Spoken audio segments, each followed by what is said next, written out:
Compte rendu de la communication présidentielle au Conseil des ministres du 27 septembre 2025.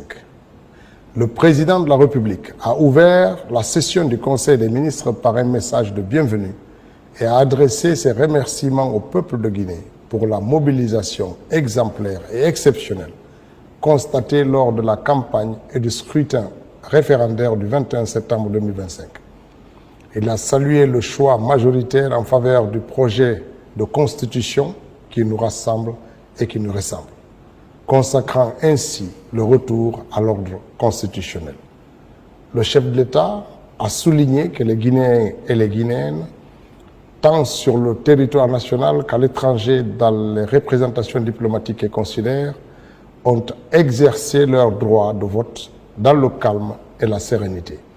Il a rappelé que cette réussite s'inscrit dans la dynamique de refondation engagée depuis le 5 septembre 2021 sous la conduite du Comité national du Rassemblement pour le développement, CNRD.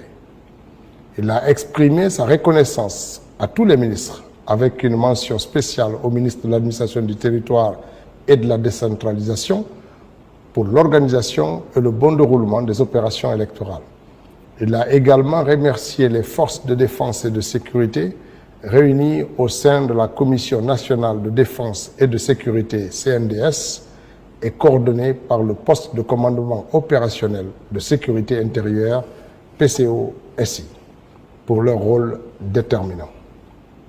Ces remerciements se sont également adressés aux observateurs nationaux et internationaux, en particulier la CEDEAO et l'Union africaine, pour leur solidarité, leur soutien technique et leur observation électorale qui ont contribué à la réussite du scrutin. Le président de la République a félicité les membres du comité stratégique du Simandou pour l'obtention de la notation souveraine inaugurale de la Guinée pour notre souveraineté économique assumée dans le cadre de la mise en œuvre du programme de développement socio-économique durable et responsable Simandou 2040. Ainsi que la ministre des Postes, des Télécommunications et de l'économie numérique, y compris tous les hauts cadres pour la mise en œuvre du service du data center et du domaine national .gn. Il a rappelé que la République de Guinée célébrera cette année le 67e anniversaire de son indépendance sur le thème « S'inspirer du passé pour construire le futur ensemble ». Souveraineté économique, il a invité l'ensemble du gouvernement à s'investir pour donner à cette commémoration un éclat particulier. Le chef de l'État a ensuite pris acte des résultats du référendum proclamé dans les délais légaux par le ministère de l'Administration, du Territoire et de la Décentralisation et validé par la Cour suprême. Les résultats définitifs donnent 89,38% pour le oui et 10,62% pour le non, avec un taux de participation de 86,42%. Il a confirmé avoir procédé à la promulgation de la nouvelle constitution adoptée par le peuple souverain de Guinée.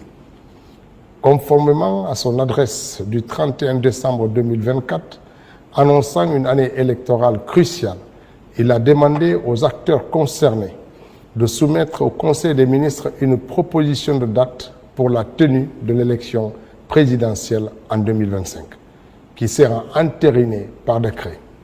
En ce qui concerne les lois d'application de la nouvelle Constitution, le président de la République a instruit le garde des Sceaux, ministre de la Justice et des Droits de l'Homme, de travailler en étroite collaboration avec les départements ministériels concernés et le Conseil national de la transition, CNT, afin que les lois organiques et spéciales soient adoptées dans un délai de 3 mois. Il a également exigé un compte-rendu bi-hebdomadaire sur l'avancement de ce processus. Il a par ailleurs demandé au Premier ministre, au ministre de la Justice, au ministre de l'Administration du Territoire, au ministre de la Défense nationale et au ministre secrétaire général de la Présidence de la République de lui soumettre un calendrier de mise en place progressive des institutions prévues par la Constitution en cohérence avec le calendrier électoral. Le président de la République a ordonné au ministre du Budget de soumettre la première loi de finances rectificative 2025 à notre organe législatif CNT pour adoption. Enfin, le président de la République a rappelé aux membres du gouvernement les principes de collégialité, de solidarité, de probité et d'abnégation qui doivent guider la conduite des affaires publiques. Il a insisté sur la nécessité d'obtenir des résultats tangibles et plus d'efficacité au service exclusif du peuple de Guinée, seul destinataire de l'action publique. Le Conseil des ministres.